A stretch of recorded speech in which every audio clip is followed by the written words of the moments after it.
आज अपन किसके बारे में पढ़ेंगे? हेड इंजरी और ट्रोमेटिक ब्रेन इंजरी। तो उसके साथ आज अपन सीखेंगे वशीकरण कैसे किसको वश में किया जाता है, तो किस किस को करना है। तो आज वशीकरण मंत्र बताऊंगा मैं तुम लोगों को एक जाते जाते। हाँ भी बता रही है, अरे अभी क्लास खत्म होगी तब हाँ, हेड इंजरी और ट्रोमेटिक ब्रेन इंजरी। टीबीआई मतलब क्या है? Traumatic brain injury. Head injury का मतलब क्या है? हेड इंजरी मतलब हेड और हेड के सारे पार्ट अंदर, उनके अंदर अगर चोट लग जाती है तो वो सारी कंडीशन किसके अंदर आती है? हेड इंजरी के अंदर। जैसे ये हेड स्कल, इसके ऊपर स्किन है, स्काल्प है, स्काल्प अगर उस पे लग जाए, स्किन हेड की उसके लग जाए, वो हटके बोन है, बोन पे लग जाए, बोन हटके अंदर मेनिंजियस है, मेनिंजियस के अलावा अंदर क्या है? ब्रेन। अगर इन पे लग जाती है चोट तो वो सारी ही सारी की कंडीशन किसके अंदर आती है? वो हेड इंजरी के अंदर आती है सारी की सारी। बट अलग अलग हेड इंजरी है। पहले अपन डिस्कशन करते हैं स्काल्प के ऊपर लगती है तो, वो दूसरा अपन देखते हैं स्कल के फ्रैक्चर के अंदर। स्काल्प के ऊपर ये, ठीक है, इसके ऊपर स्किन है, स्काल्प है, अगर उसके ऊपर चोट लग जाती है, रगड़क लग जाती है, छिल जाता है, कई बार क्या करते हैं फिल्मों में अपन देखते हैं, माथा पकड़ के रगड़ दिया भेंट के, तो क्या हो जाता है? वहां से लेसरेशन हो जाता है। तो वो किसके अंदर का आता है? वो स्काल्प के अंदर। स्काल्प के अंदर अगर लग रही है तो स्काल्प के अंदर कौन कौन सी? एब्रिएशन, कॉन्ट्यूजन और लेसरेशन, ये तीनों चीजें ऊपर ऊपर जो लग रही हैं उनके अंदर देखा जाता है। इनमें कॉन्शियस का इतना कोई भी रोल नहीं होता कि पेशेंट बेहोश हो रहा है कि नहीं हो रहा है। दूसरा, ब्लीडिंग होने के चांसेस ज्यादा है। हेमरेज किसके होने के चांसेस ज्यादा है? ब्लीडिंग, क्योंकि भाई स्किन है, स्किन है तो स्किन अगर रप्चर होगी, कट लगेगा तो खून आएगा या नहीं आएगा, तो हेमरेज होने के चांस। दूसरा, फीवर आने के चांसेस है। और हेडेक, चोट सर पे लगी है, रगड़क लगी है तो सर दर्द होगा, हेडेक। फीवर आने के चांसेस क्यों होते हैं? क्योंकि वहां पे चोट लगी। चोट लगने के बाद में क्या हो सकता है? एंटीजन एंटीबॉडी रिएक्शन हो सकती है। चोट जरूरी थोड़ी है कि बस रगड़क से लगी है, किसी की मार दी, भाटा फेंक के मार दिया, किसी का सर फाड़ दिया, तो भाटा साफ करके नहीं मारा था उसने, तो भाटे के ऊपर क्या थे? वायरस, बैक्टीरिया थे, दिया बचेड़ लग गया, फूट गया, वो सारे के सारे बैक्टीरिया फूट के अंदर घुस गए। अंदर घुसने के बाद में क्या करवाते हैं? एंटीजन एंटीबॉडी रिएक्शन करवाते हैं। तो एंटीजन एंटीबॉडी रिएक्शन होगी, इन्फेक्शन इन्फ्लामेशन वाली कंडीशन देखने को मिलेगी, और क्या होगा? वहां पे फीवर देखने को मिलेगा। ये जनरल। स्काल्प अगर इसके ऊपर चोट लग गई तो क्या हो सकता है? रेडनेस आ सकती है, रेडनेस के साथ में ब्लीडिंग हो सकती है। ये चीजें अपने को देखने को मिलती है। फिर अपन चलते हैं स्कल के फ्रैक्चर के ऊपर। किस पे देखते हैं? स्कल का फ्रैक्चर। अब जरूरी नहीं है भाई थोड़ी सी चोट मारी, हो सकता है किसी को ज्यादा ही गुस्सा था, फ्रस्ट्रेटेड था, दिया बचेड़ फोड़ दिया माथा। ये तो स्किन तो गई जो गई, स्किन के साथ में हड्डियां भी चली गई। और हड्डियां जो टूटती हैं वो अलग अलग प्रकार की है। जनरली अपन किसके ऊपर देखते हैं? Generally linear fracture. Linear fracture का मतलब क्या? ये है स्कल, इसके ऊपर एक लाइन, बिल्कुल एक फ्रैक्चर की क्या बन गई? बिल्कुल लाइन, स्ट्रेट लाइन बन रही है, तो वो वाला कौन सा फ्रैक्चर है? Linear fracture. लीनियर फ्रैक्चर के अंदर क्या क्या? ये मोस्ट कॉमन स्कल का फ्रैक्चर का टाइप देखने को मिलता है। क्या क्या देखने को मिलेगा? क्रैकिंग ऑफ द बोन, जो बोन की कंटिन्यूटी थी वो ब्रेक हो जाएगी, टूट जाएगी, और क्रैक आ जाएगा बोन के अंदर, ये लीनियर लाइन जैसा। दूसरा कौन सा दिख रहा है अपने को? डिप्रेस। इस बार आदमी थोड़ा ज्यादा ही गुस्से में था, ज्यादा ही गुस्से में था, दिया बचेड़, अंदर क्रेक ही आ गया पूरी हड्डी के अंदर ही। क्या आ गया? हड्डी में पूरा क्रेक। क्रेक आने के बाद में क्या होता है? हड्डी अंदर की तरफ घुस, डिप्रेस्ड। डिप्रेस्ड का मतलब क्या? दिया और अंदर ही घुस गई। अंदर घुस गई तो वो क्या दिखता है? Bone into brain tissue. जो ब्रेन टिश्यू है ये लगी, वो ब्रेन टिश्यू के अंदर तक आसपास में आ जाती है। वो कौन सा वाला है? डिप्रेस्ड, अंदर की तरफ। तीन सा कौन सा दिखता है? Communicated fracture. मतलब अब क्या होगा? अलग अलग जो बोन है वो बोन के अलग अलग फ्रेगमेंट, जैसे एक ये देख लो, ये इधर से टूटा, ये इधर से टूटा, ये इधर से टूटा, इधर से टूटा, तो अलग अलग हिस्सों के अंदर बोन क्या हो जाती? ब्रेक डाउन हो जाती है, और ब्रेक डाउन होने के बाद में अंदर जाने के भी चांसेस रहते हैं। चौथा कौन सा दिख रहा है? बेसिलार स्कल फ्रैक्चर। इसके ऊपर बहुत ज्यादा फोकस करना अपने को। बेस मतलब नीचे की तरफ, बेस मतलब क्या है?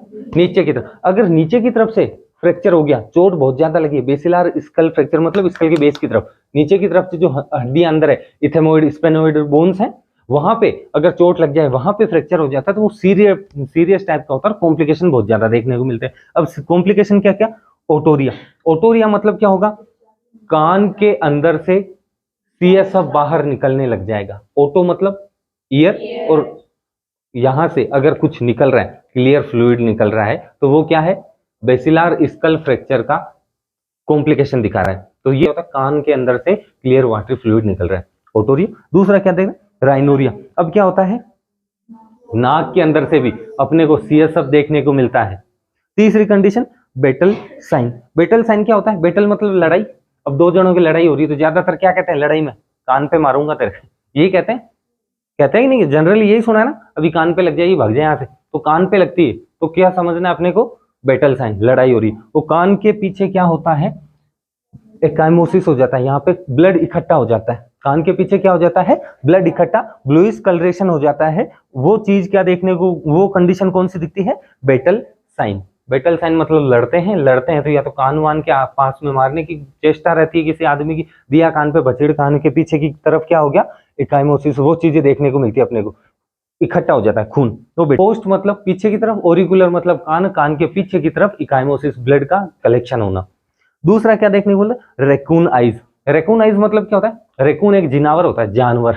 रेकून, वो तुमने मूवी देखी है एवेंजर, उसके अंदर रॉकेट होता है, अगर किसी ने देखी है रॉकेट, तो वो रॉकेट क्या है, रकून होता है, रेकून। तो उसकी आंखें देखिए कैसी होती, बहुत ही यहाँ से ब्लैक कलर की दिखती है नीचे से। तो पेशेंट की क्या हो जाता है, जो आईज हैं, आईज के नीचे क्या देखने को मिलता है अपने को, डार्क कलर देखने को मिलता है। वो किसकी वजह से देखने को, वापस से बेसिलार स्कल फ्रैक्चर हुआ है, खून इकट्ठा होगा, खून इकट्ठा होगा तो यहाँ पे इकाइमोसिस देखने को मिलता है। आंखों के चारों तरफ, पेरी ऑर्बिटल, आंखों के चारों तरफ क्या देखने को मिलता है, डार्क कलर, और जो ब्लड है वो इकट्ठा होता है। इसकी वजह से आंखें रकून आईज जैसी दिखती है पेशेंट की, ऐसा लगता है रकून हो।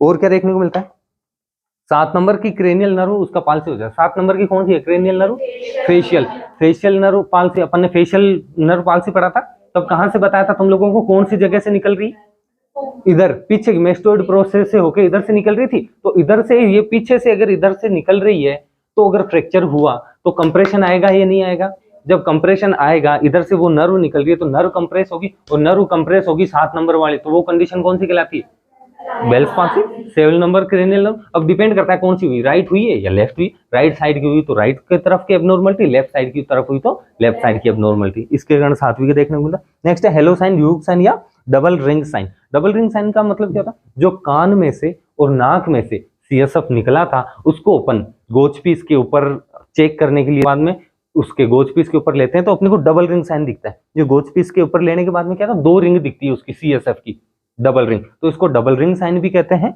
या हेलो साइन भी कहते हैं, ह्यूग साइन भी कहते हैं।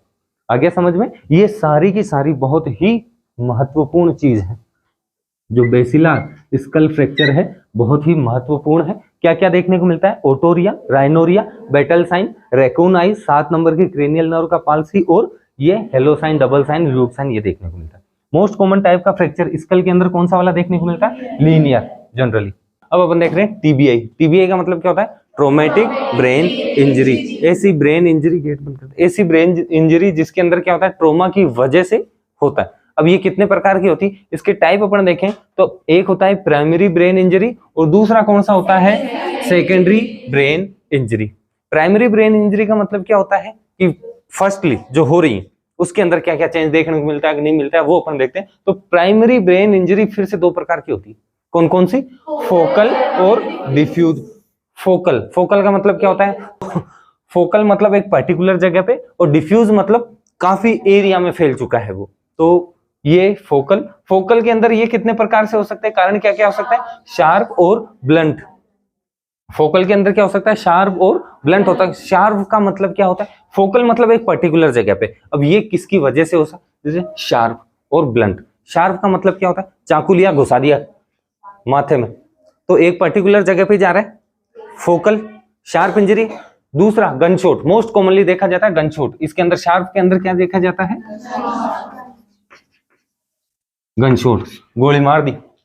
और ये दूसरा डिफ्यूज मतलब बहुत बड़े एरिया पे, ज्यादा एरिया के अंदर वो डिफ्यूज होता है। डिफ्यूज के अंदर कैसे, जैसे तेरे नाम मूवी देखी है, सलमान खान का वो माथा पकड़ के ट्रेन के उसके बचेड़ा देता है कि नहीं देता, दिया तो हो गया वो पूरा का पूरा। तो डिफ्यूज मतलब बहुत बड़े एरिया के अंदर।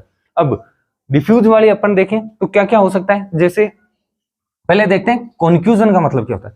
कॉन्फ्यूजन का मतलब क्या होता है, कॉन्फ्यूजन एक ऐसी स्टेट है जिसके अंदर ये ब्रेन है,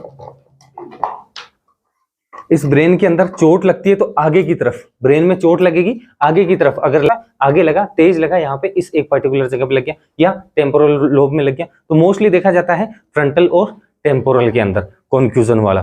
तो आगे लगा तो क्या हो सकता है, थोड़ी देर के लिए चक्कर आ सकते हैं इंसान को, क्या आ सकते हैं, थोड़ी देर के लिए चक्कर आ सकते हैं, कॉन्शियसनेस अल्टर्ड हो सकती है। मोस्टली आगे लग रहा है, कॉन्शियसनेस अल्टर्ड हो रही है, चक्कर आ सकते हैं पेशेंट को। और कंडीशन क्या क्या देखने को, नोजिया, वोमिटिंग देखने को मिल सकती है, और shaking movement of brain in the cerebral cortex. अंदर है, मूवमेंट लगा तो ब्रेन क्या हो रहा है, शेक हो रहा है, हिल रहा है, ब्रेन के अंदर मूवमेंट हो रहा है, तो इसकी वजह से भी एबनॉर्मल लग सकती है, ब्रेन के अंदर एबनॉर्मलिटी आ सकती है। दूसरा अपन देखें कॉन्फ्यूजन। कॉन्फ्यूजन क्या होता है, ये मेजर हेड ट्रॉमा के अंदर आता है। कॉन्फ्यूजन किसके अंदर आता है, major head trauma.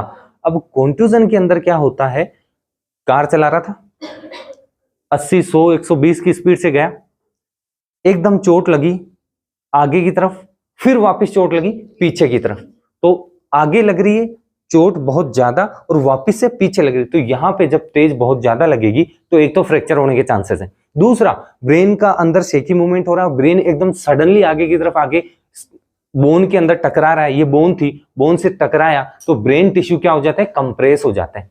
Brain tissue क्या हो जाता है वहां पे, कंप्रेस। जब ब्रेन टिश्यू कंप्रेस होता है तो ब्लड सप्लाई के अंदर एब्नॉर्मलिटी आती है, अंदर से छिल जाता है, स्वेलिंग आ जाती है, वापस से वैसे ही उसी आगे लगने के बाद में वापस से पीछे टकराया, तो पीछे क्या है, ऑसिपिटल लोब, बोन से फिर टकराएगा, और फिर क्या होने के चांसेस है इसके अंदर, वापस से इस वाले एरिया में इस बार क्या हो जाएगा, उसका स्वेलिंग आ जाएगी, एडिमा हो जाएगा, और यहाँ की ब्लड सप्लाई के अंदर कंप्रेशन देखने को मिलता है।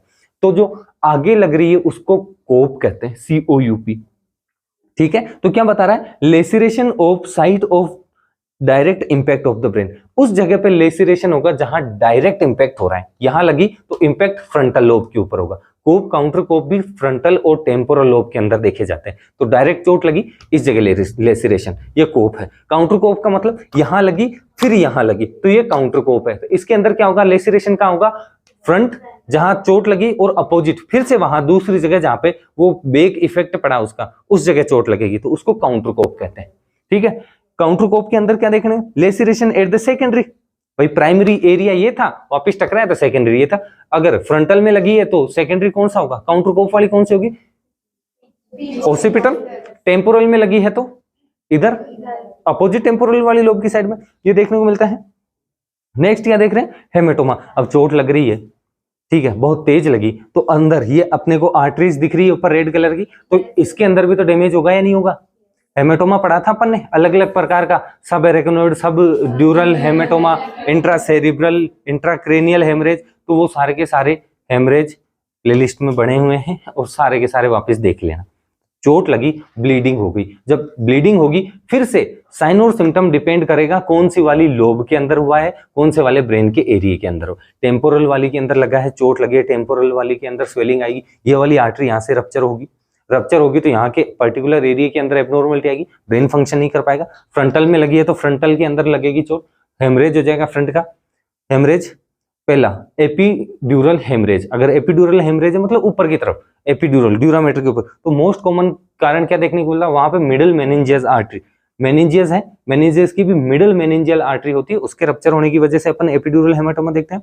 फिर अपन देखते हैं सबड्यूरल, सब एरेगनोइड हेमा, तो ऊपर क्या देखते हैं अपन, ब्रीजिंग वेन थी एक हेमेटोमा के अंदर, ब्रीजिंग वेन रप्चर हो गई थी, ब्रीजिंग वेन रप्चर होने के बाद में वापस से खून इकट्ठा हो गया, वो हेमेटोमा के अंदर, जैसे सबड्यूरल हो गया, सब एरेगनोइड, इंट्रासेरिब्रल, एपीड्यूरल, ये सारे के सारे हेमरेज।